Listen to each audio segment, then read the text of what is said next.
RH ou peut-être en tant que salarié. Quel est l'angle qui vous a donc donné envie de vous inscrire à cette matinale?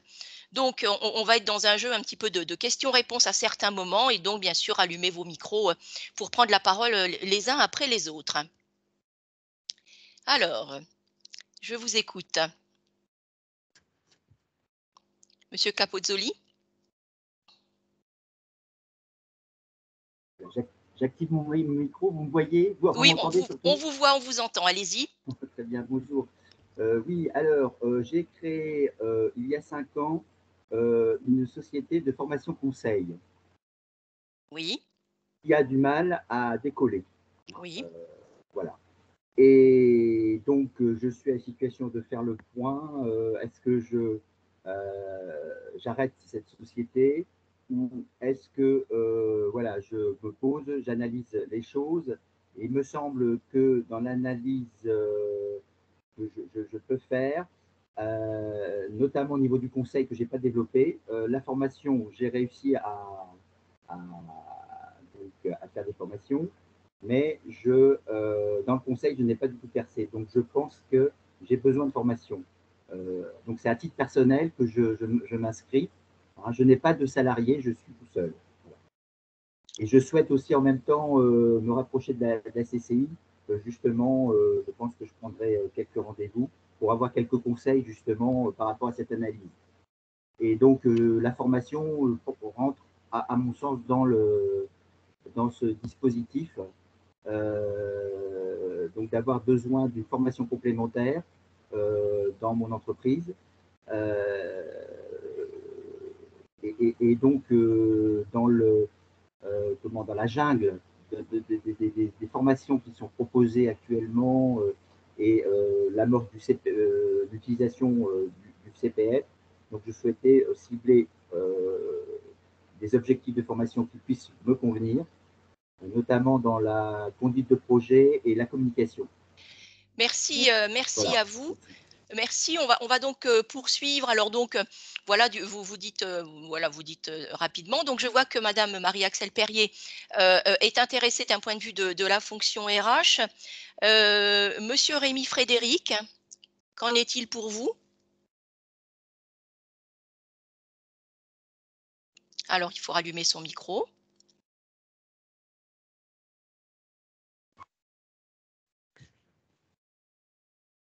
Bon, monsieur Rémi Frédéric, Est-ce que vous allez-y. m'entendez là? Oui, c'est bon, allez-y. Bonjour, moi je me suis inscrit, à titre personnel. Je suis responsable informatique dans une ETI et je suis bloqué en évolution professionnelle. Oui, Hem Et donc là, j'ai essayé de profiter, de demander, plusieurs différentes formations, en correspondance de ma fonction et ça n'a pas été suivi, par l'entreprise, c'est le souhait. Et en fait, là, je suis en train de monter un dossier avec, Transition Pro pour, obtenir une formation, sur mon temps, personnel, en vue de l'obtention d'un bac+5 pour pouvoir prétendre à un poste de DSI, donc directeur des systèmes d'information. d'accord, très bien. Nous avons, Frédéric Mugard qui est connecté.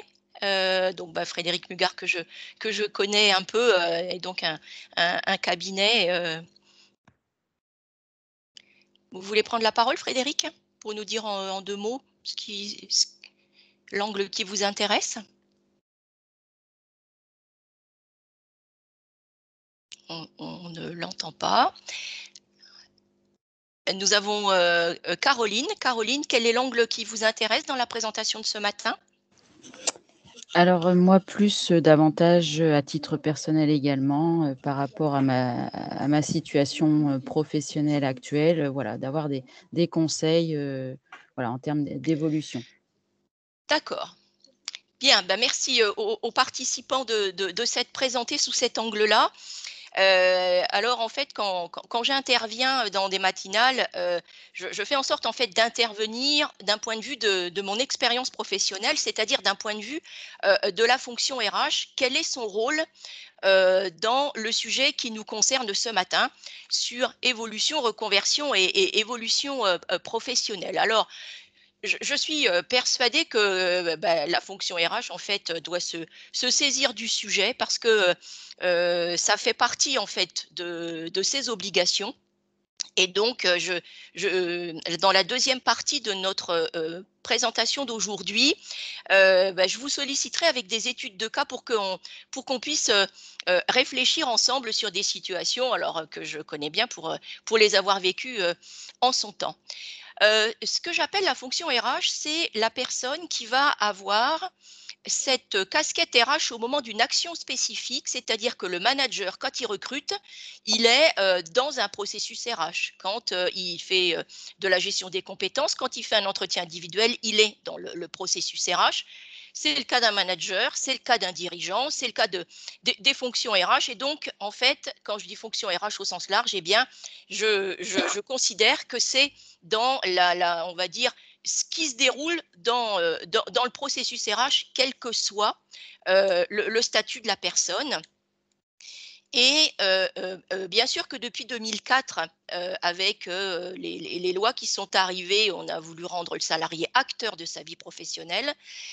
Ça a un petit peu évolué, les salariés attendent encore beaucoup de choses de l'entreprise et bien sûr que l'idée, c'est d'avoir à la fois une proactivité côté salarié et côté employeur quand on a besoin de faire évoluer une situation. On va se rappeler aussi que ce dont nous parlons ce matin, ça concerne véritablement la valeur ajoutée du service RH parce que c'est bien au travers d'actions qui vont permettre à des salariés de maintenir leur employabilité et de renforcer leurs compétences qu'ils vont se trouver dans une situation où la fonction RH va véritablement les aider. Il n'y a rien de pire, si vous permettez la petite expression que je vais dire, que d'entendre des salariés qui viennent nous dire « si on a besoin de rien, on va voir le service ressources humaines ». Bon. Bien, donc je vais démarrer rapidement avec un texte de loi. L'idée n'est pas du tout de faire du juridique ce matin, mais on va quand même poser les bases avec la diapo qui est à la page 5, à la page 4, pardon.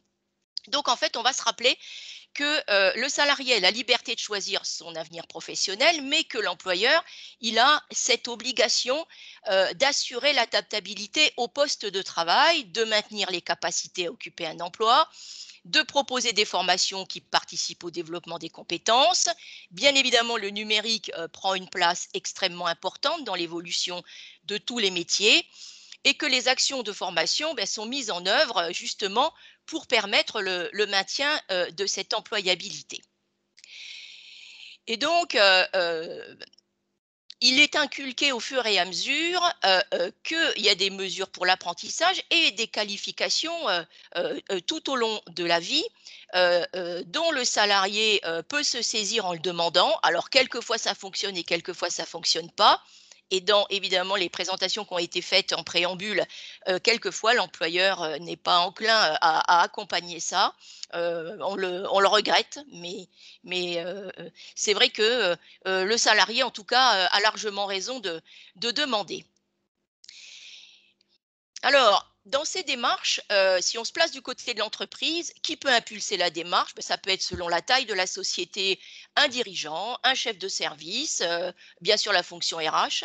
Le médico-social joue un rôle important, le salarié lui-même. Pourquoi est-ce que je parle du médico-social? C'est que quand on a de bonnes relations avec les services de santé au travail, eh bien, tout en respectant leur secret professionnel, bien sûr, eh bien, ils peuvent aussi appeler un dirigeant, faire une suggestion, dire à un salarié comment aller aborder l'employeur pour pouvoir sortir parfois d'une situation de mal-être au travail. En tout cas, les canaux qui permettent de remonter à l'employeur l'ensemble des situations qui vont conduire à réfléchir à une évolution, un repositionnement ou une transition professionnelle peuvent aussi être par l'intermédiaire des représentants du personnel qui peuvent aussi venir parler à l'employeur si le salarié est frileux pour le faire. Alors, dans quel cadre d'analyse est-ce qu'on va examiner cette situation-là? Ça peut être du côté du salarié. Est-ce qu'il se retrouve dans une situation qu'il a choisie, dans une situation qu'il subit? Et on rentrera dans le détail un peu plus loin. De même pour l'entreprise, est-ce qu'elle se retrouve dans une situation qu'elle a choisie ou est-ce qu'elle le subit? Est-ce que c'est collectif? Et donc, j'invite Priscilla à avancer à la diapo sur le cadre d'analyse. Alors voilà.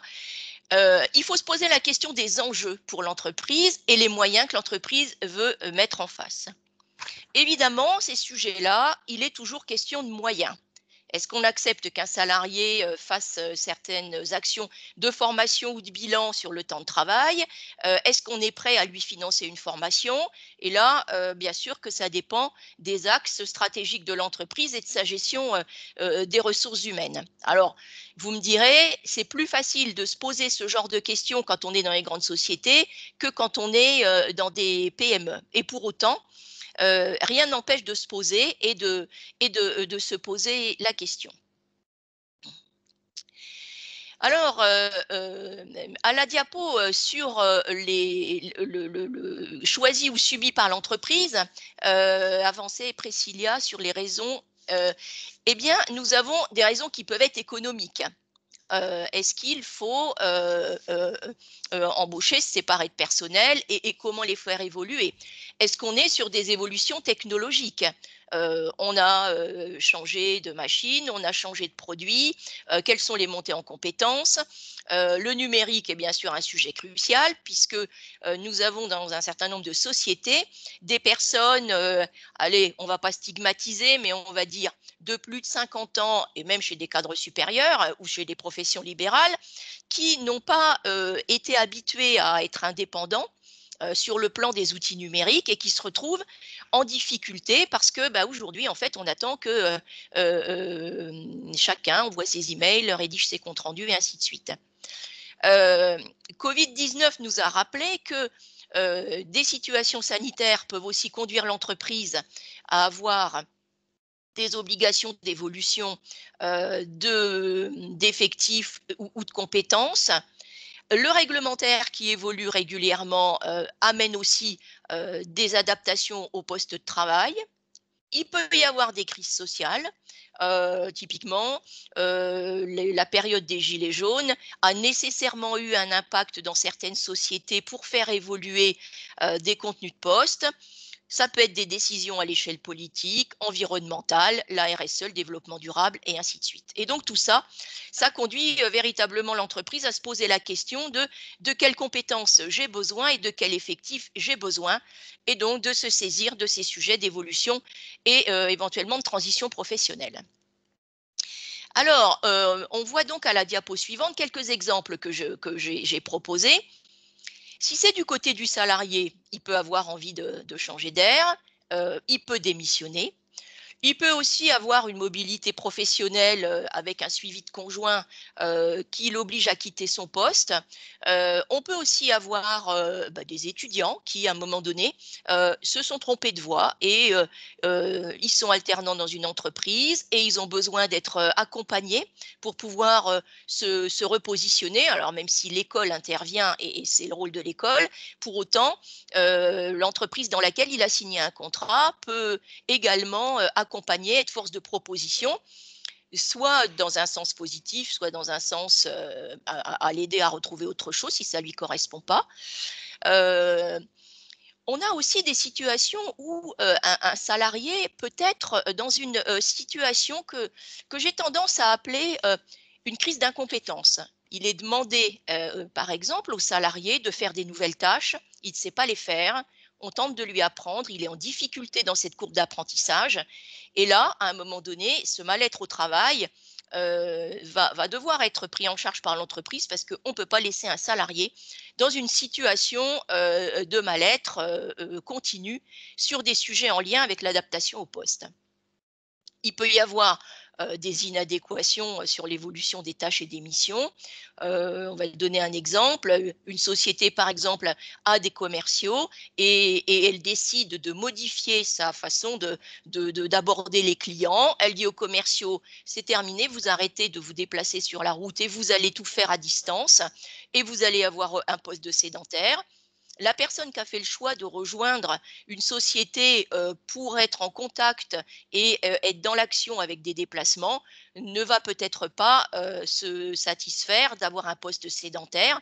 Et l'inverse est vrai également. Quelqu'un qui a envie de faire du travail de back-office, à qui on dit désormais faites des démarches commerciales, va peut-être se retrouver totalement éloigné et ne pas se sentir à l'aise avec les nouvelles actions qui lui sont demandées. Et ça, on pourrait en trouver une liste significative. Et ça génère une insatisfaction. Et automatiquement, quand il y a une insatisfaction au poste qui est liée au contenu de poste, eh bien, alors c'est un avis personnel, mais je considère que ceux qui sont en charge de la fonction RH, eh bien, doivent être informés pour savoir comment traiter le sujet. Alors Priscilla, du coup, vous êtes allée un peu vite. On peut avoir des erreurs de recrutement. Alors, on les évite, évidemment, mais on n'est pas à l'abri d'une erreur de casting. Et donc, quand la personne a déjà terminé sa période d'essai, qu'est-ce qu'on fait?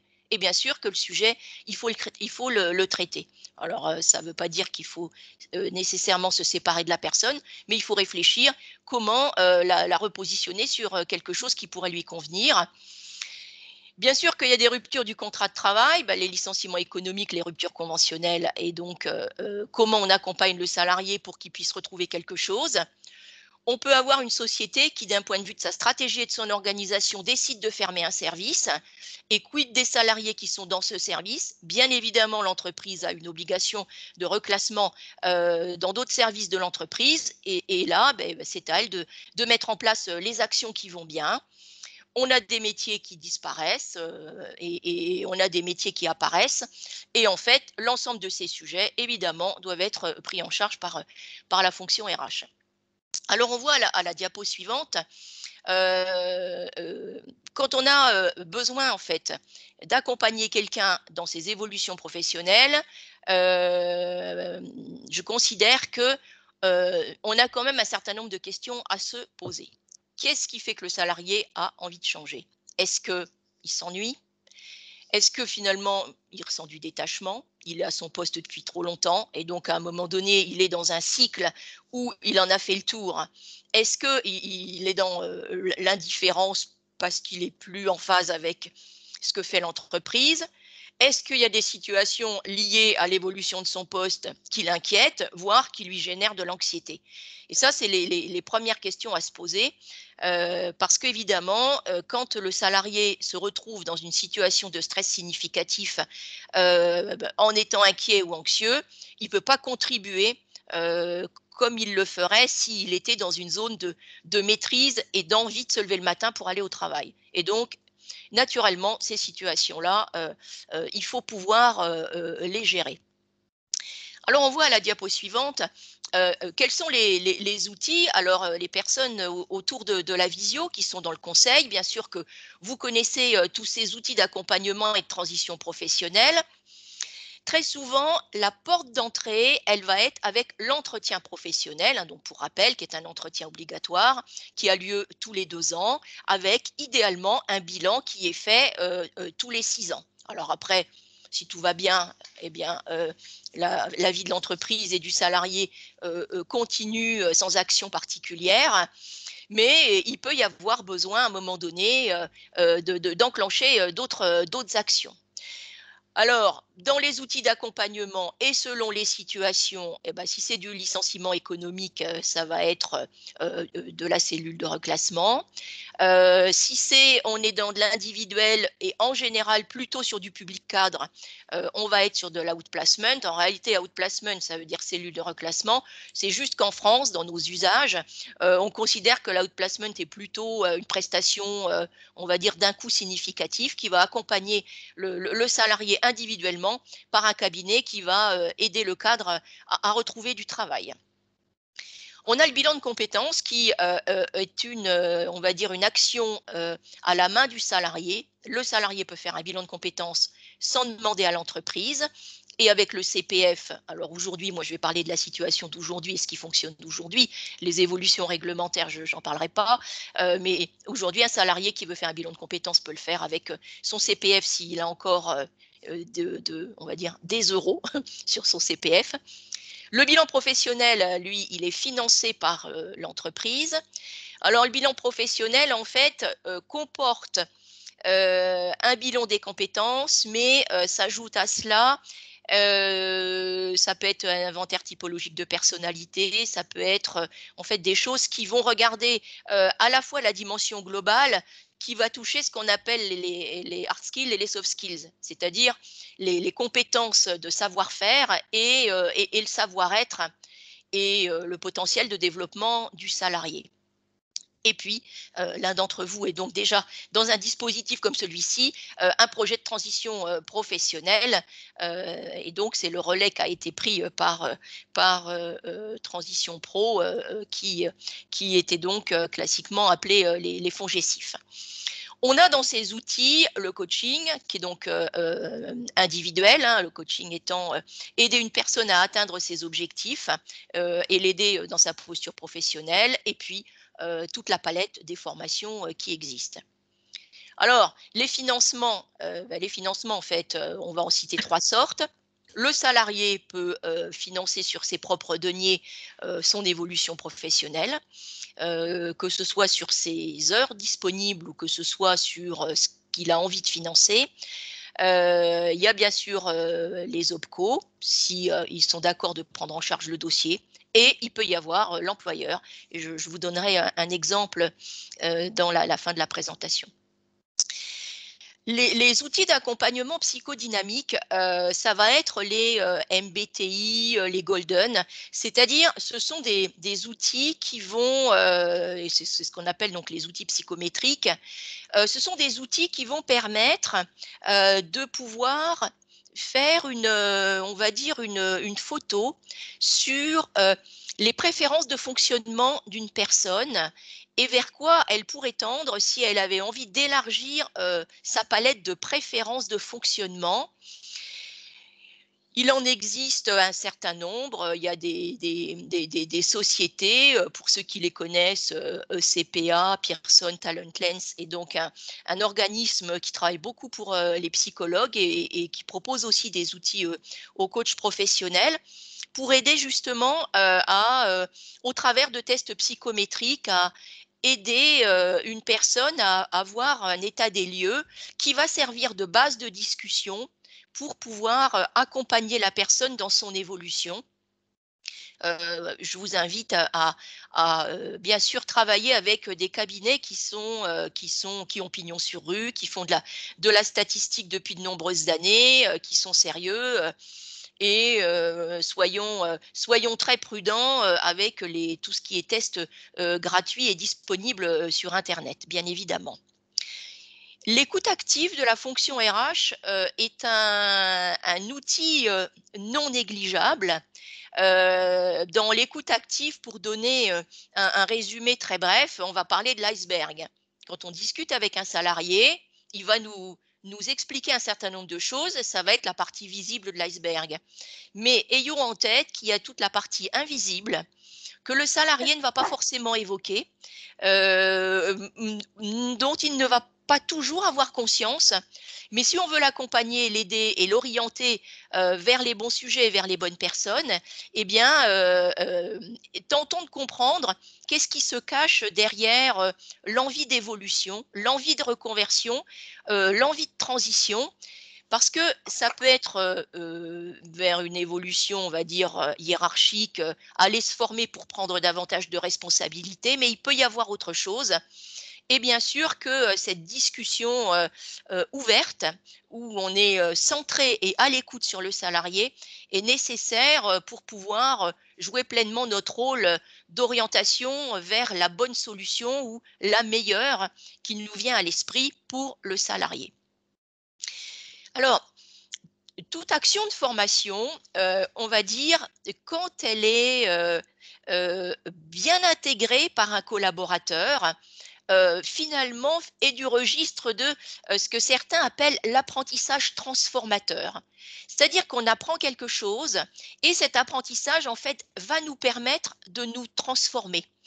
Parce que la personne, elle va entendre un certain nombre de choses et une fois qu'elle les aura intégrées, appliquées, alors j'utilise souvent cette métaphore. Si on a envie d'apprendre à faire du ski, on peut regarder un skieur descendre à la télévision on peut discuter avec un enseignant, mais quand on sera monté soi-même sur les skis et qu'on aura fait plusieurs descentes et qu'on aura enfin intégré tous les conseils qui nous auront été donnés, alors ce sera redescendu dans les muscles et c'est seulement là où on sera en capacité de pouvoir être autonome pour le faire.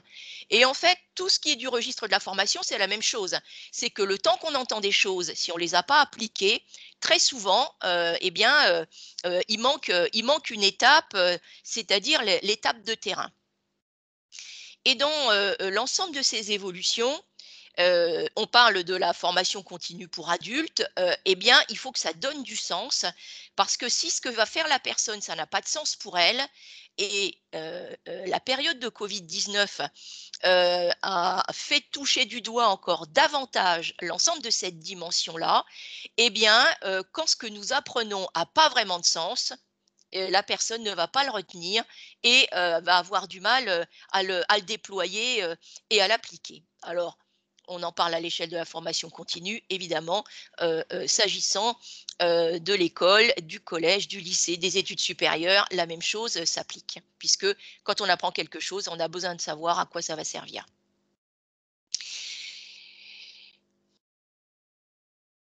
Alors, quel est l'intérêt, me direz-vous, pour la fonction RH de s'occuper finalement de ces sujets-là? D'abord, on va redynamiser le salarié dans sa fonction, parce que vous l'avez probablement expérimenté tous, quand on va en formation, quand on apprend des nouvelles choses que nous avons choisies, c'est ce qui fait aussi toute la différence, alors ça va nous aérer les neurones, ça va nous faire discuter avec d'autres personnes sur d'autres sujets. On va rentrer dans un monde qui finalement va nous permettre de nous sortir de notre quotidien et cet apprentissage va redynamiser. Ça place en fait la personne dans une dynamique motivante et finalement c'est rassurant d'apprendre des nouvelles choses parce que on ne peut pas toujours rester. Alors quelques personnes vont peut-être se contenter de faire toujours la même chose, mais elles sont plutôt rares. La plupart des personnes ont besoin d'évolution, parfois lente, mais évolution et apprentissage quand même. Alors, faire sortir un salarié de sa zone de confort, bien sûr que c'est important, et en même temps, il ne faut pas le mettre en danger. Donc, ayons en tête que ce qu'on demande, c'est comme quand on monte un escalier, il faut le faire marche après marche, et ne sautons pas les étapes parce que là, on peut mettre quelqu'un en difficulté.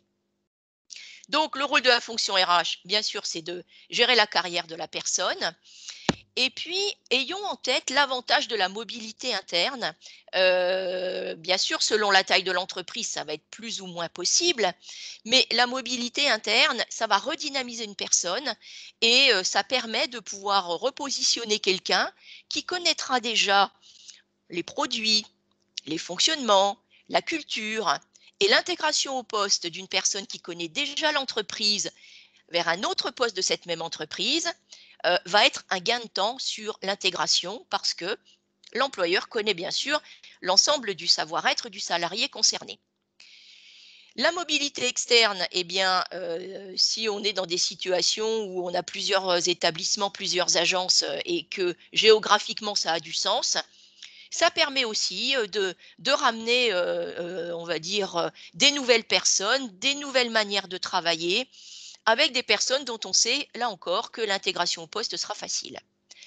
Dans tous les cas, l'évolution permanente des métiers, et on le voit aujourd'hui, depuis la crise sanitaire, ça s'accélère, conduit les salariés, au cours de leur vie professionnelle, à envisager des changements. Alors, idéalement, tentons de les mettre dans des positions où ils vont plutôt avoir l'impression de choisir une partie de cette évolution plutôt que de la subir. En tout cas, ça aura un impact majeur sur leur motivation. Alors, la fonction RH, on le voit à la diapo suivante, elle peut être autonome pour le faire ou elle peut faire appel à des cabinets extérieurs. Il y a des outils qui donnent donc des grilles de lecture. Et puis, il y a les dispositifs de financement, alors voilà, qui évoluent tous les X années. Et donc, bien sûr, selon la période dans laquelle on se trouve, rapprochons-nous en priorité de ces OPCO et aujourd'hui de transition pro pour savoir ce qu'ils pourraient prendre en charge. En tout cas, moi, j'invite les personnes qui ont à gérer ces sujets-là d'emblée partir de la motivation et des capacités de la personne et de le croiser avec les besoins de l'entreprise. Les deux vont être au même niveau. Et en fait, il faut qu'on développe les capacités de la personne à la fois sur le champ professionnel et sur le champ personnel, parce que on parle de plus en plus des soft skills, mais il n'y a pas que pour les cadres et les dirigeants. Les compétences comportementales, elles sont à développer, quel que soit en fait le niveau des salariés. Être à l'écoute de ses collègues, des instructions, travailler en équipe, faire preuve de flexibilité sur les sujets sur lesquels on n'a pas forcément envie de dire oui. Mais ça fait partie en fait des compétences du monde de l'entreprise, quel que soit le poste qu'on occupe. Il faut penser aussi que dans le sujet proactivité, réactivité, je vais faire un petit focus là-dessus. Il y a des personnes, elles sont spontanément proactives. Et il y a des personnes, elles sont proactives et réactives, et il y a des personnes qui ne sont que réactives. Ça veut dire en fait que quelqu'un qui va être seulement réactif, il va attendre qu'on lui propose quelque chose et lui-même ne va pas prendre l'initiative d'aller et d'oser aller faire quelque chose. Alors, il n'y a pas de bon, de mauvais, de vrai, de faux. C'est chacun par rapport à ce qui lui correspond et ce avec quoi il est à l'aise, que certains vont développer des comportements plutôt je suis proactif et je prends l'initiative de changer de poste et je mets en œuvre tout ce dont j'ai besoin pour le faire. Alors ça marchera avec plus ou moins de facilité.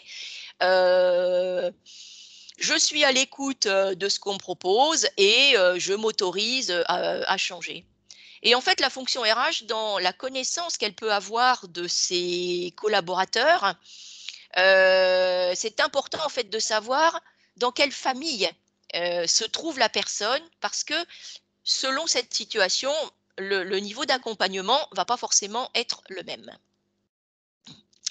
Alors, moi, ce sujet-là, il me paraît, comment dire, naturel parce que, en fait, j'ai expérimenté par moi-même. En fait, tous les sujets sur lesquels je prends la parole dans les matinales ou dans les formations, c'est des sujets que j'ai d'abord expérimentés. Et je me dis que si ça a fonctionné pour moi, alors je dis pas ça pour parler de moi, mais c'est que, bah, ça peut fonctionner aussi pour d'autres personnes. J'ai fait du commerce international pendant une quinzaine d'années. À un moment donné, j'ai eu envie, au lieu de m'intéresser à des sujets clients, de m'intéresser à des sujets de personnes et donc j'ai évolué vers une fonction de DRH. Alors moyennant, d'aller faire un master de RH à 40 ans, voilà et de faire énormément de formations pour y parvenir, tout en étant en poste à chaque fois.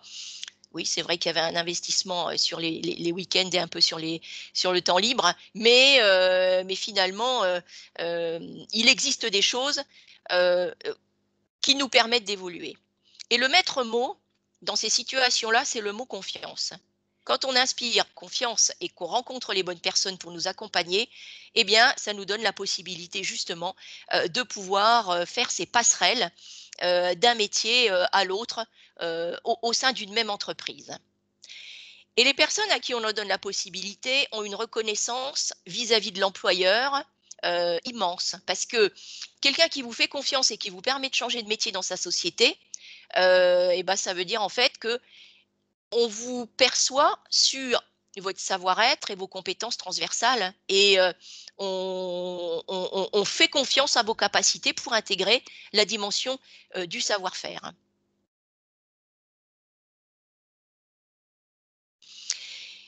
Alors, en fait, ça m'amène en fait au sujet compétences transversales. Je vous donne un petit exemple là, parce que c'est un exemple en fait que j'avais préparé, lors une intervention, que je fais, chaque année auprès des masters de RH à l'université de Lyon. Heu, pour justement apprendre à bien distinguer, quelles sont les compétences métiers et quelles sont les compétences, transversales.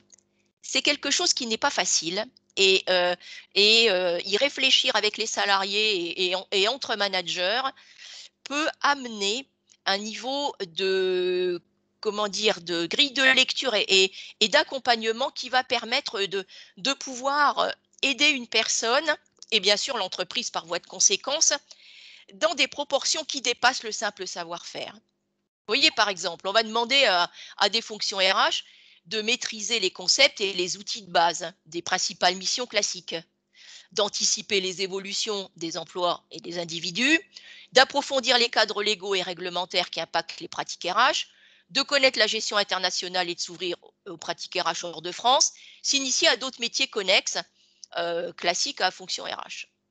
Et en même temps, si on regarde les compétences transversales, on pourrait le décliner à l'ensemble des autres métiers de l'entreprise, des autres chefs de service. Être ouvert à la diversité des mondes, prendre du recul et s'adapter à des contextes spécifiques, intégrer la responsabilité sociétale dans nos réflexions, dans les métiers de manager et de gestionnaire, être en capacité de faire le lien entre les approches théoriques et pratiques, c'est-à-dire mobiliser des cadres théoriques d'analyse dans des situations du quotidien, et puis prendre de la distance avec des approches critiques, ne pas s'attacher aux solutions toutes faites, aux réponses à la mode et au mimétisme. Ces compétences transverses, vous les prenez et vous pouvez les décliner à l'ensemble des métiers que vous allez trouver dans un comité de direction, par exemple.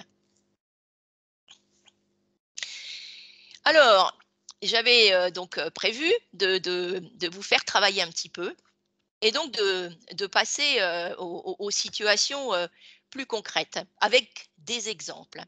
Avant de passer à des exemples sur lesquels donc on va réfléchir ensemble, tout d'abord, jusqu'à ce stade de la présentation, avez-vous des commentaires, des remarques ou peut-être des choses que vous contestez et qui nous permettraient justement d'en débattre?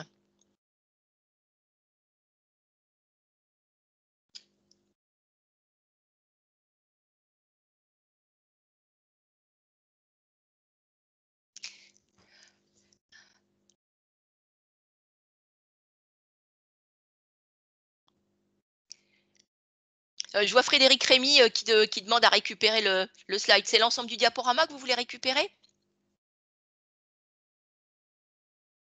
Il y a pas de il y a pas de souci là, les personnes qui participent peuvent avoir le diaporama. Donc si je comprends bien, vous êtes plutôt d'accord avec ce que je vous ai dit. Alors si personne ne dit rien, on va dire, que vous êtes d'accord avec cette approche de la fonction RH? Alors vous pouvez ouvrir vos micros et prendre la parole à l'oral, hein.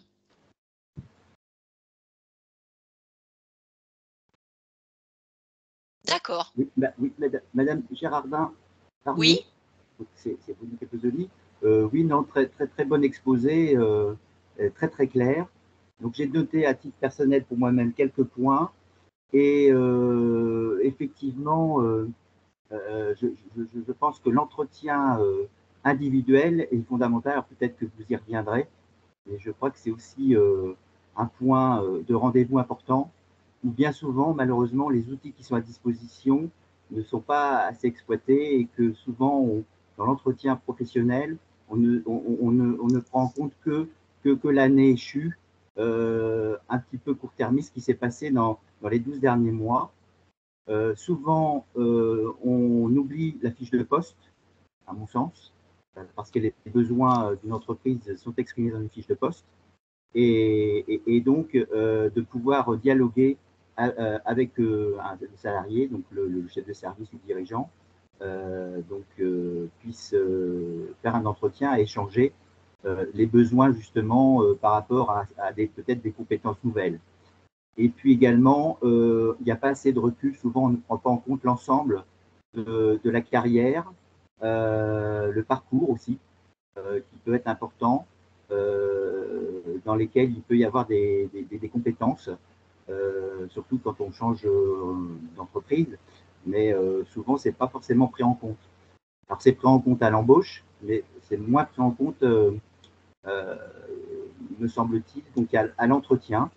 Et puis également, vous avez indiqué pour l'aspect médical, sans rentrer dans les problèmes confidentiels, c'est important aussi à l'entretien annuel qu'on fasse le point au moins sur l'aptitude médicale du salarié au poste. Voilà. Merci en tout cas pour le moment. Merci. Alors, je vois Marie-Axelle Perrier qui a donc précisé, complètement d'accord, c'est un levier de performance pour la fonction RH, mais surtout pour l'entreprise.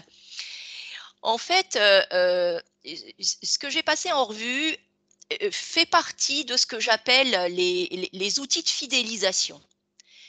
Parce que finalement, quand on voit, et alors en ce moment c'est encore plus vrai que d'habitude, quand on voit la difficulté pour recruter, quand on voit ce dont a besoin une entreprise, quand on a des personnes et dont on sait qu'on peut compter sur eux, en fait, on a tout intérêt à faire en sorte de les aider à évoluer quand nos effectifs le permettent. Parce que le risque, il est bien limité. Et il vaut peut-être mieux quelquefois mettre sur la table, alors chacun ses moyens, mais 3 000 € de formation pour permettre à quelqu'un de passer un cap, plutôt que finalement être obligé de recruter à l'extérieur si on a la possibilité de faire évoluer les personnes. Alors, vous avez évoqué, Monsieur Capozzoli, l'entretien individuel. L'entretien individuel, il est fait pour faire le point. Alors, je n'avais pas spécialement prévu d'en parler, mais puisque vous levez le doigt là-dessus, l'objectif de l'entretien individuel, si on veut regarder les quelques grandes lignes, c'est: chers salariés, comment ça se passe pour vous? Prenons les objectifs fixés l'année dernière, évaluons pour voir où vous en êtes de ce qu'on avait fixé. Idéalement, le salarié prépare exactement pareil que le manager, ayant chacun une quinzaine de jours pour pouvoir y réfléchir et préparer l'entretien. Ensuite, s'ils ont quelques points de divergence sur moi je pense que j'ai atteint mon objectif, peut-être pas parce que, ça fait partie aussi des sujets sains à aborder, parce que les uns les autres n'ont pas la même perception et quelquefois un salarié peut avoir l'impression qu'il n'a pas été au top et son manager a envie de le féliciter. L'inverse est vrai aussi. Et en parler permet justement de s'ajuster sur le niveau dont a besoin l'entreprise, sur le niveau d'exigence attendu par l'entreprise, par le manager, et ce à quoi le salarié peut contribuer. Et ce temps d'entretien individuel, il est fondamental parce que ça permet aux salariés de savoir quels sont les comportements qui sont encouragés, si tant est que le feedback soit fait correctement, et quels sont les comportements que l'entreprise ou le manager aimerait voir évoluer. Et en fait, c'est important d'avoir ces retours parce qu'il y a des personnes qui ont de l'intuition et qui perçoivent tout de suite. Je suis dans le ton correct ou je suis à côté. Et il y a des personnes qui ont besoin qu'on soit explicite avec eux, justement pour leur dire ce qui va et ce qui ne va pas. Alors, l'entretien professionnel, eh bien, il permet le recueil d'informations sur ce que la personne va attendre dans les années à venir. Et imaginons que quelqu'un dise: bon, moi j'ai envie de faire ça encore 2-3 ans, mais de toute façon, je vais quitter mon métier de technicien et dans 3 ans, je veux devenir fleuriste. Et c'est quand même bien que l'entreprise elle soit au courant parce que d'un point de vue de la gestion de ses effectifs, il faut anticiper éventuellement le départ de quelqu'un. Les seuls départs qu'on puisse anticiper aujourd'hui, c'est les départs à la retraite. Mais tous les autres départs, l'entreprise, elle les subit. Et donc, si on peut avoir des discussions pour aller prendre la température et savoir sur qui on va pouvoir compter et quand, c'est quand même quelque chose de précieux. Oui. Alors, je vous propose de réfléchir à plusieurs sur des situations que j'ai vécues. Et voilà, et ça m'intéresse de savoir, voilà, à ma place, qu'est-ce que vous auriez fait? Alors, les sujets dont on va parler, ça va concerner l'implication, réduire les RPS ou booster les hauts potentiels ou résoudre des problématiques parce que la société et la vie de l'entreprise, c'est pas toujours un long fleuve tranquille. Et puis, il y a des moments, il y a des décisions, on va dire, courageuses, on va les appeler comme ça, à prendre, à la fois dans l'intérêt des salariés, de l'entreprise et des équipes. Alors, donc notre cas numéro 1, alors tout est rendu anonyme, vous vous en doutez bien. L'entreprise recrute un technicien en intérim à un moment où elle a exceptionnellement des autorisations d'embauche et donc elle le passe en CDI. Et parmi les critères demandés au poste, il y a un travail d'équipe qui est extrêmement important. On est dans un environnement technologique de haute sécurité. Et ce salarié qui a du mal à gérer le stress et la pression se retrouve assez vite dépassé. Il n'arrive pas à fonctionner avec ses collègues. Il est ingérable par tous les managers qui succèdent. Il aura eu en une dizaine d'années 4 managers différents. Et après plusieurs années, l'équipe est au bord de l'épuisement et le salarié, lui, ne supporte plus l'entreprise. Et les représentants du personnel viennent voir la fonction RH et lui disent « il faut gérer le sujet ». Alors, dans un cas comme ça, d'après vous, que faisons-nous? Alors, on est sur un effectif dans ce département d'une centaine de personnes.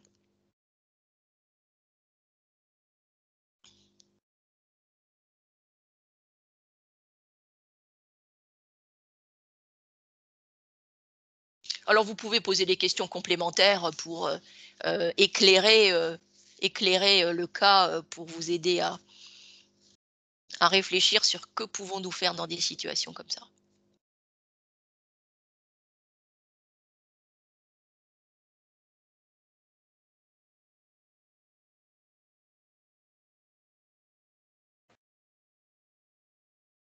Personne n'a d'idée? Alors, le salarié en question, il a été reçu par la fonction RH à plusieurs reprises. Dans un premier temps, comme il avait des comportements décalés, il y a eu du recadrage par oral et courrier. Et puis, ça n'a rien changé parce qu'en fait, l'environnement était trop stressant pour lui. Et puis, au fur et à mesure, il y avait la pression des équipes et du manager qui disaient « on n'en peut plus, il faut nous le sortir ». Et les représentants du personnel qui disaient bah, « il n'est pas question de licencier quelqu'un comme ça ». Donc, en fait, le sujet, ça a été d'obtenir l'adhésion des représentants du personnel et du salarié sur le fait qu'il n'était pas à sa place et qu'il avait besoin d'aller dans un environnement où il pourrait travailler seul. Donc, on l'a invité à réfléchir à un métier dans lequel il pourrait se sentir davantage autonome. Et là, donc on a fini par faire ce que j'appelle une rupture conventionnelle avec reconversion, c'est-à-dire que on lui a payé un autre bac+2, il avait déjà un bac+2, pour qu'il aille vers un autre métier qu'il avait choisi. Et on a pris en fait sur le plan de formation de financer quelque chose pour quelqu'un qui nous quittait, parce qu'après avoir réfléchi à toutes les possibilités de repositionnement en interne, on n'en avait pas trouvé. Est-ce que vous pensez que ça paraît des situations réalistes hein, de faire ça dans vos environnements et dans ce que vous connaissez?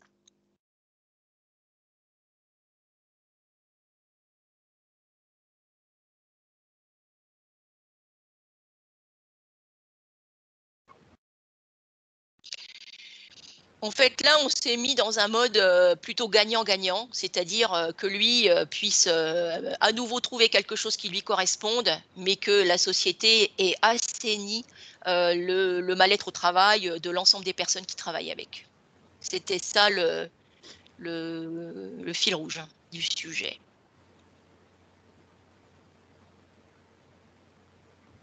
Des remarques?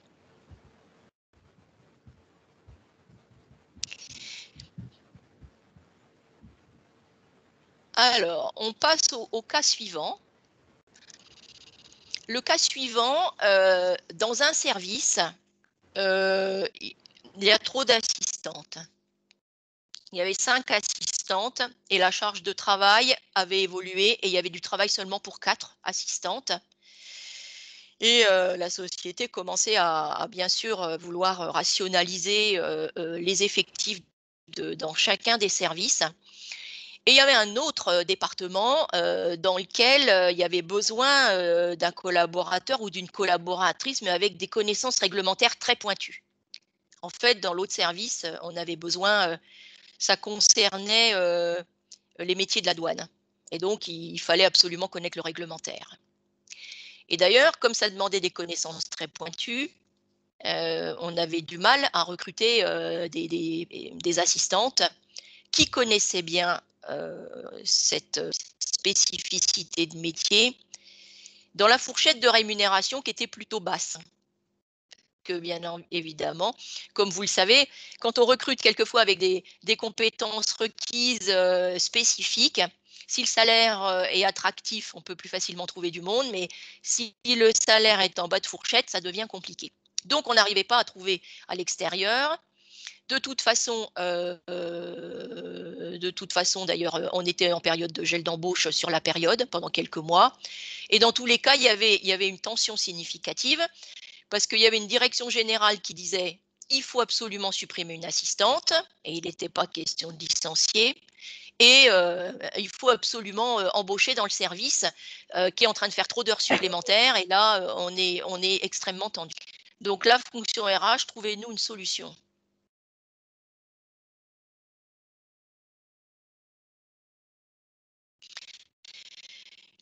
Alors, dans tous ces sujets à traiter, il faut avoir l'adhésion des salariés, l'adhésion des managers et l'adhésion de ceux qui financent, c'est-à-dire les directions générales. Là, dans le cas présent, on a réussi à donner envie à l'une des assistantes de pouvoir rejoindre le service concerné. Elle a eu envie d'apprendre ce métier qu'elle ne connaissait pas. Et donc, on a fait cette mobilité vers l'autre service, moyennant un budget formation qui était, somme toute, financièrement acceptable.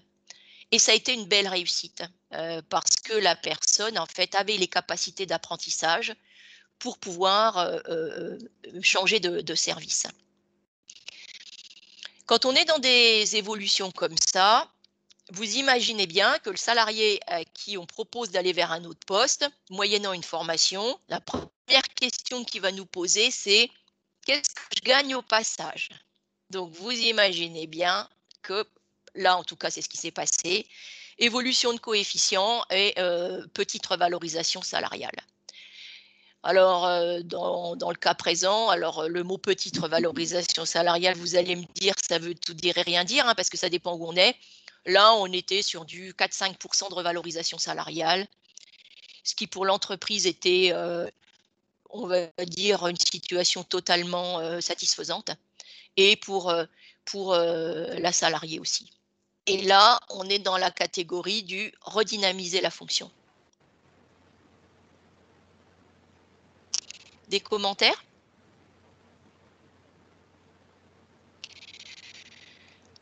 Alors, notre cas numéro 3. Donc, notre cas numéro 3, on a dans un service commercial une personne qui a une formation de juriste. Donc, elle occupe un poste d'assistante. Il y a une dimension réglementaire significative dans ce service. Mais en fait, elle ne voit pas vraiment son avenir. L'environnement est technique et scientifique, ce n'est pas son cœur de métier. Donc, elle fait ça pendant quelques années. Et puis, à un moment donné, elle commence à lever le doigt, à dire bah, « je ferais bien autre chose ». Et puis, le service tourne à plein régime, il y a énormément de travail. Donc, on n'a pas du tout envie de s'en séparer parce qu'on va avoir du mal à la remplacer.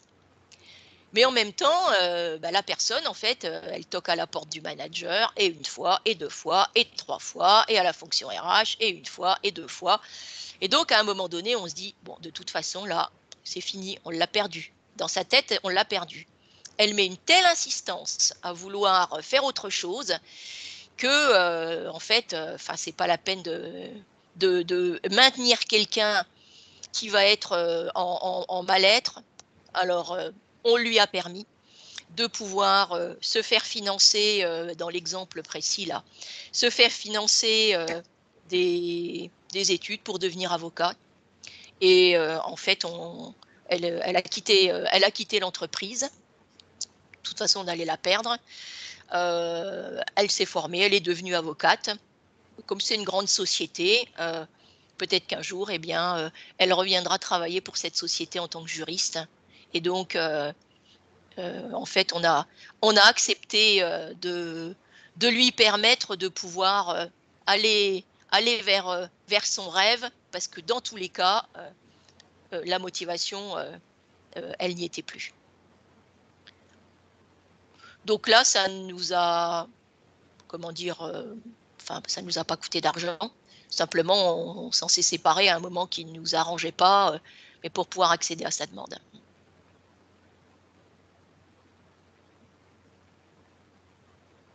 Des commentaires?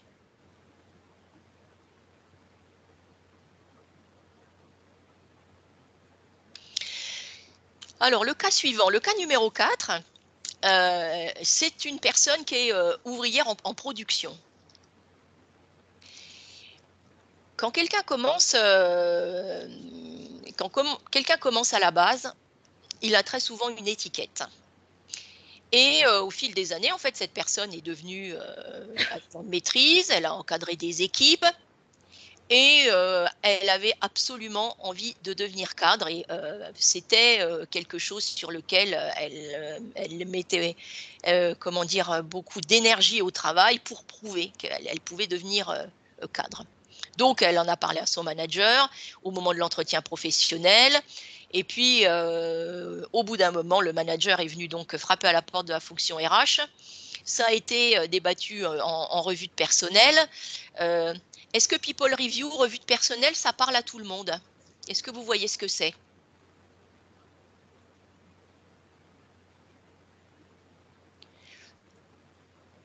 En fait, la revue de personnel, c'est quand, 1 fois par an, on prend l'ensemble de l'effectif et en particulier, avec le comité de direction, on parle des postes, clés, des compétences clés et on réfléchit, comment ça se passe pour cette personne et quel type d'évolution est-ce qu'on pourrait lui proposer?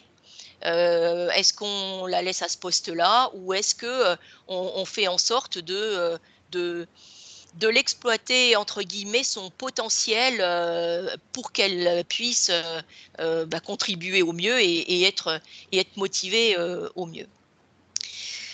Donc en fait, le comité de direction, il était divisé parce que certains pensaient en fait que, cette personne, heu, n avait les compétences d'aller suivre, un master, mais d'autres disaient: «Non, cette personne n'a pas le niveau, donc c'est pas la peine, elle va être absente, 2 jours de temps en temps pour aller se former, donc on n'a pas envie de ça. On a envie qu'elle reste sur le terrain parce qu'on n'y croit pas». Et puis, cette personne, en fait, elle avait travaillé dans l'ombre, elle était archi motivée, donc elle avait déjà, au cours des mois passés, elle avait déjà fait une VAE, elle avait déjà rencontré un organisme de formation pour le master qu'elle voulait faire, elle avait déjà passé des tests et en fait, quand elle est arrivée vers la fonction RH, elle avait déjà, tout. Il y avait juste à mettre la signature au bas du document. Donc là, on s'est dit que même si on n'avait pas de poste à pourvoir pour cette personne sur le court terme, elle avait démontré une telle motivation, elle avait déjà fait tout ce chemin que, on pouvait pas, enfin c'était notre ça paraissait logique de soutenir et de lui permettre de faire cette formation, avec les financements du plan et donc cette personne donc a réussi brillamment son master en logistique et supply chain et dans les mois qui ont suivi, un poste s'est libéré dans cette discipline dans cette entreprise et du coup, ça a permis de pouvoir valoriser son diplôme et de la fidéliser.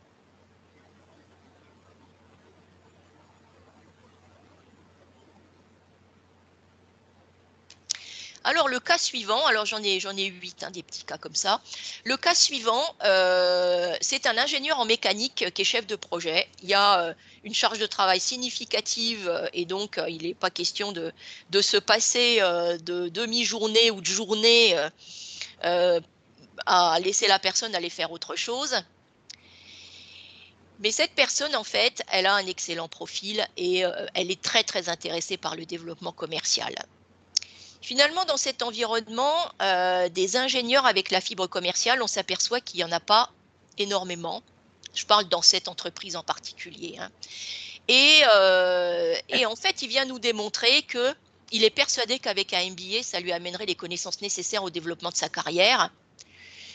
Donc, il creuse le sujet, il cherche un organisme et il envisage une formation continue avec 2 jours d'absence par semaine, ce qui est quand même lourd. Mais c'est un excellent collaborateur et son manager se dit, en fait, il va chercher une mobilité si on ne lui permet pas. Donc, on est mieux l'avoir que 3 jours par semaine plutôt que de le perdre. Donc, on va réfléchir à ce qu'on peut lui proposer. Sauf qu'au moment où il arrive, il n'y a plus du tout de budget formation. Et là, on lui dit, en fait, on est désolé, mais ce que vous nous demandez, c'est un prix significatif. Et donc, on voudrait, sur le principe, on aimerait vous dire oui, mais là, ce n'est pas possible. Donc, il a fait confiance. Il a attendu l'année suivante. Et donc, nous, on l'a budgété pour l'année suivante. Et ça nous a permis de pouvoir lui permettre de faire sa formation. Et là, on a fidélisé un super profil parce que non seulement ça lui permet de pouvoir accéder à des postes auxquels il n'aurait pas accédé précédemment, mais ça a permis à cette entreprise de pouvoir le garder.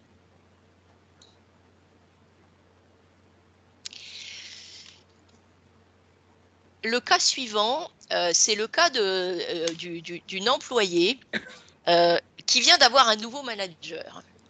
Un nouveau manager qui est super exigeant, qui est expert dans son domaine.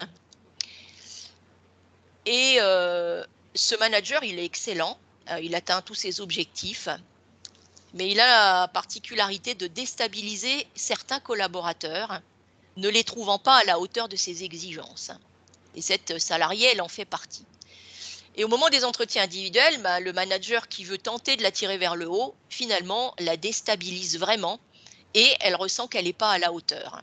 Et au lieu de le percevoir comme un challenge pour qu'elle progresse, elle ne se sent pas du tout d'atteindre le niveau qui lui est demandé. La difficulté, c'est que cette salariée, elle travaille depuis 20 ans dans la société et elle n'a eu que des félicitations par le passé. Donc vous imaginez, changement de manager, la personne se croit à la hauteur, tout le monde la félicite et d'un seul coup, elle sent que c'est comme si elle ne savait plus travailler. Donc, sujet tristement classique, elle est perdue et elle va voir son médecin qui la met en arrêt maladie. Et là, on est dans un cas de RPS avéré. Donc, ça dure 1 mois, 2 mois, 3 mois, voire plus. Et à un moment donné, le service médical s'en mêle et dit coucou là, l'entreprise, monsieur l'employeur, il faut faire quelque chose. Et cette personne, elle a 58 ans. Et il lui reste donc 4 ans avant de pouvoir liquider ses droits à la retraite. Alors, dans l'entreprise, on se dit, on pourrait peut-être essayer de la changer de service, sauf que vous savez comment c'est les réputations. La personne a été excellente pendant 20 ans, sauf que d'un seul coup, comme elle est en difficulté, eh bien, son image professionnelle est ternie et les autres, on va dire, chefs de service ne veulent plus d'elle parce qu'ils se disent oui, mais non, mais elle est en difficulté. Nous, on a besoin de quelqu'un qui a de l'énergie et donc, nous, on n'a pas envie de prendre cette personne. Donc, il l'imaginait en échec professionnel, mais le rôle de la fonction RH, c'était quand même de résoudre le sujet d'une personne en fin de carrière. Donc, ce qui a été fait, ça a été de convaincre un chef de service que c'était pas possible qu'une personne ait été si compétente pendant 20 ans et que d'un seul coup, elle ne le soit plus du tout. Et que c'était véritablement le contexte qui conduisait à ce qu'elle ne soit plus bien dans son poste. Et que si c'était le contexte, c'est-à-dire le niveau d'exigence de l'entreprise, bah alors l'entreprise avait une responsabilité de trouver une solution, bien sûr, hors licenciement. Donc un manager a accepté de jouer le jeu et finalement a été convaincu de faire l'essai. Les capacités professionnelles de la personne ont été reconnues. Elle s'est repositionnée avec une vraie réussite parce qu'elle avait vraiment à cœur de prouver qu'elle était capable. Et elle a pu terminer sa carrière la tête haute et le problème a été résolu. En fait, cet exemple-là, il nous illustre que quand quelqu'un a une image professionnelle ternie parce qu'elle traverse une période compliquée d'échec professionnel, l'entourage met automatiquement une étiquette du « la personne ne pourra pas retrouver les capacités d'avant ». Et c'est extrêmement difficile d'arriver à convaincre que peut-être que nous nous trompons quand nous avons ce genre d'analyse. Et en l'occurrence, là, ça s'est vérifié, de permettre à quelqu'un de finir sa carrière dans de bonnes conditions. Avez-vous des commentaires ?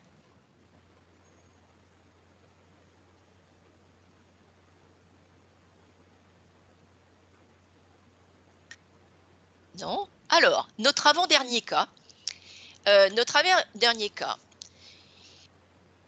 Alors, l'histoire, elle va se terminer moins bien que chez les autres.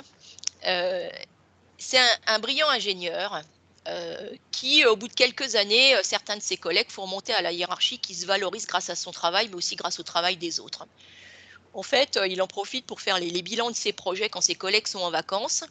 Et il se gargarise que c'est grâce à lui qu'il s'est passé ceci ou cela. Et à un moment donné, au moment des entretiens annuels, le sujet est partagé. Il nie totalement. Il s'approprie toutes les réussites des sujets qui lui passent les projets qu'il gère de près ou de loin. Donc, comportement décalé. Ça dure 1 an, ça dure 2 ans. Recadrage de la hiérarchie, de la fonction RH, des directeurs généraux. Finalement, il s'isole, persuadé qu'il a raison, et il s'enferme complètement dans sa bulle, et il devient complètement ingérable pour tous les managers. Donc, on tente plusieurs approches, impossibles.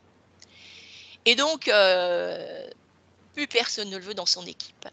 Plus aucun collègue ne veut travailler avec lui, plus aucun chef de service ne le veut dans son équipe, parce qu'il a des comportements toxiques qui sèment la zizanie, et qu'au bout d'un moment, il est hors de question de travailler dans ces conditions-là.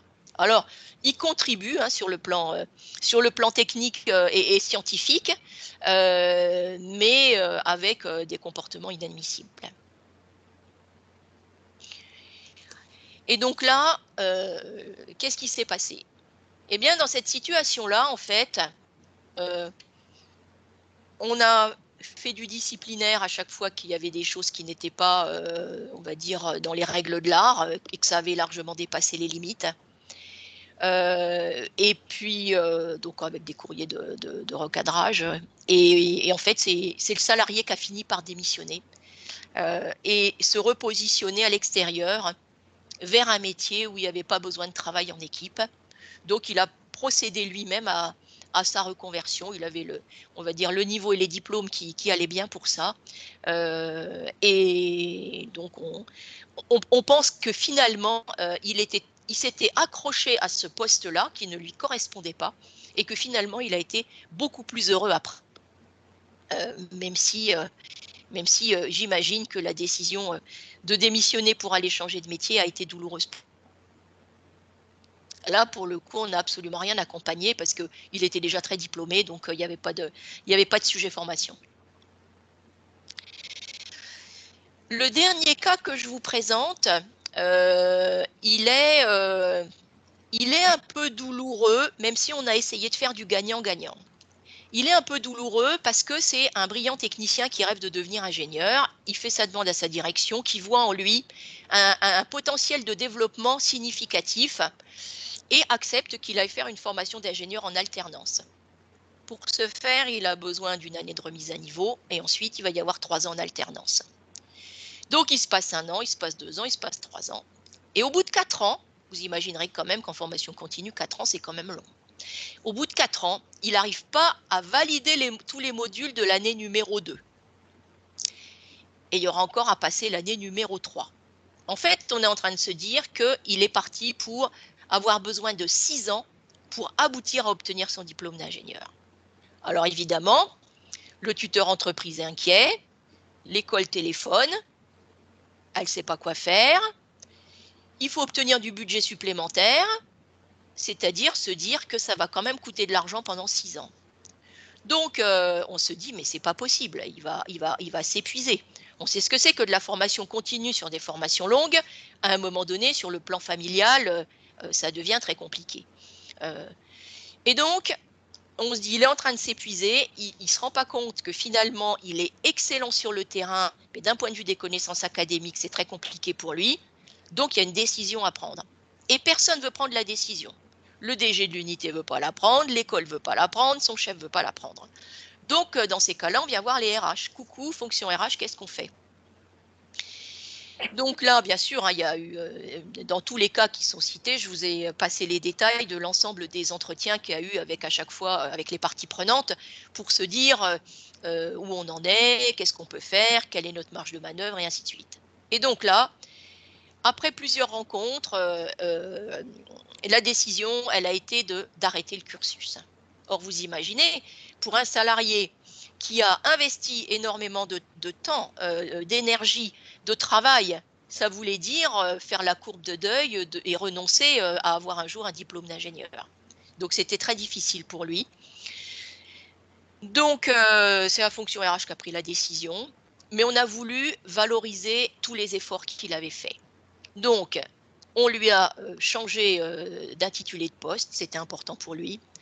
On lui a fait une augmentation significative pour valoriser tout l'effort qu'il avait fait parce que même s'il n'a pas décroché le diplôme, il avait quand même appris bon nombre de choses qui permettaient de contribuer différemment à l'entreprise et à son poste. Et donc, entre la revalorisation du poste, l'augmentation, ça a permis de pouvoir, un petit peu dans la douleur, je ne vous cache pas, résoudre ce problème-là pour le fidéliser et le garder. Il est toujours dans l'entreprise. Voilà des sujets de terrain, évolution, reconversion et transition professionnelle que je voulais partager avec vous. Quelquefois, la difficulté qu'a la fonction RH, c'est que les managers s'opposent dans un premier temps parce qu'ils disent « je vais perdre un collaborateur, donc je n'ai pas envie qu'il évolue ». C'est un mauvais calcul. On ne retient pas une personne qui a envie de bouger, on ne retient pas quelqu'un qui a envie de changer. Et quand on a des personnes qui veulent évoluer, on s'aperçoit à l'expérience que quand on est à l'écoute et quand on leur permet de pouvoir évoluer, tout le monde s'en sort gagnant-gagnant sur le moyen terme. Ne regardons pas le court terme. Le court terme, il va peut-être nécessiter une adaptation des effectifs et de la répartition de la charge, mais finalement, sur le moyen terme et plus long terme, on fidélise des collaborateurs et l'entreprise s'en sort gagnante. En tout cas, c'est la philosophie de travail que je partage pour ceux qui sont à l'écoute de ces sujets-là. Donc, en fait, notre rôle à la diapo suivante, c'est d'abord d'écouter, d'être en capacité de diagnostiquer, de soutenir ou pas un projet, mais de donner la réponse, de dire si c'est un non définitif ou si on peut en reparler l'année suivante, de ne pas laisser pourrir une situation, de voir si on peut accompagner, voir comment on peut valoriser les efforts qui ont été faits, parce que quelqu'un qui va aller en formation, c'est une énergie qu'il dépense et donc il faut le valoriser. Voir la reconnaissance qu'on peut lui apporter, ça peut être de la reconnaissance à l'oral, ça peut être de la reconnaissance matérielle. Et puis, s'il y a besoin d'arbitrer, faisons-le. Mais dans tous les cas, traitons les sujets et ne les laissons pas s'éteindre d'eux-mêmes. En tout cas, c'est ce que je préconise et répète très très souvent. Et puis, le salarié, comme je l'ai dit en préambule, il est acteur de sa vie professionnelle et donc quelqu'un qui se met en mouvement et qui veut évoluer, il faut le voir comme un très bon signe. Au passage, les nouvelles générations vont être plus exigeantes que les générations des décennies précédentes. Donc, ça veut dire ouvrir grand ses oreilles. Bien sûr, tous ces projets demandent du travail, que ce soit la fonction RH, le salarié ou l'entreprise, il faut l'avoir en tête.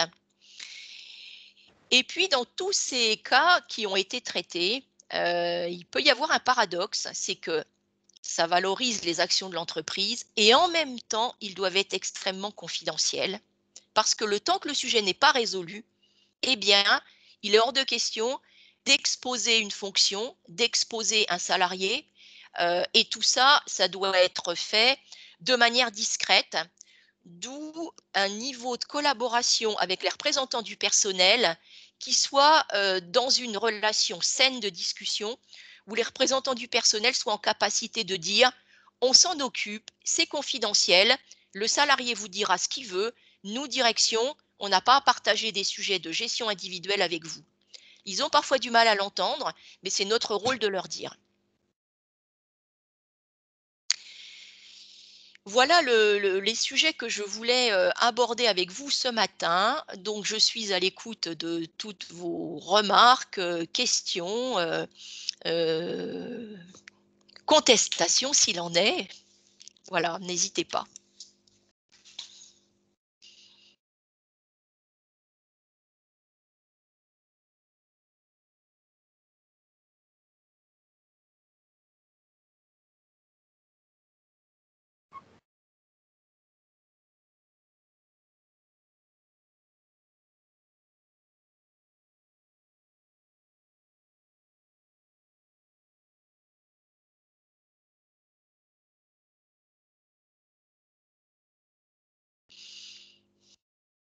Pas de commentaires particuliers?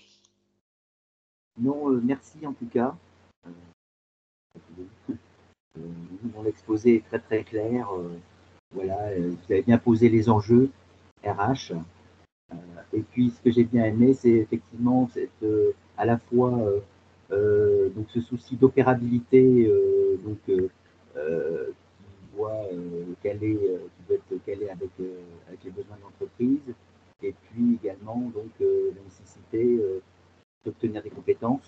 Donc ça, c'est pour un petit peu la vision court-termiste, mais également, donc, ce qui est important, effectivement, ce que vous avez dit, c'est la vision à long terme, c'est-à-dire que et l'entreprise, bien sûr, dans ses objectifs, se projette, mais également le RH, la RH puisse donner une vision à long terme aussi sur la carrière de l'employé. Et ça, c'est souvent, effectivement, un petit peu, je trouve, c'est pas suffisamment développé, et notamment au niveau de l'entretien individuel. Voilà. Merci en tout cas. Je vous en prie. D'autres prises de parole, commentaires?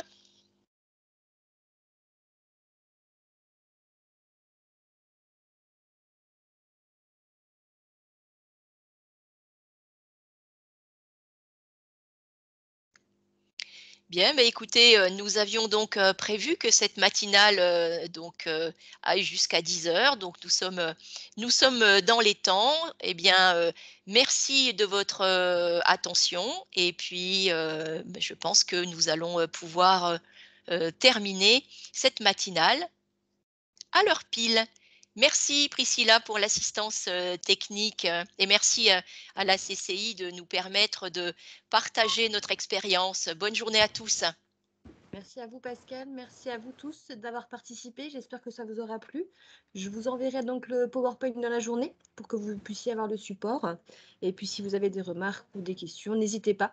On pourra faire suivre et encore merci à tous pour votre participation.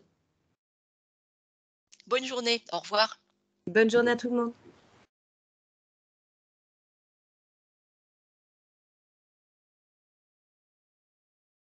faut couper l'enregistrement du coup. Oui. Faut juste que je vois où c'est.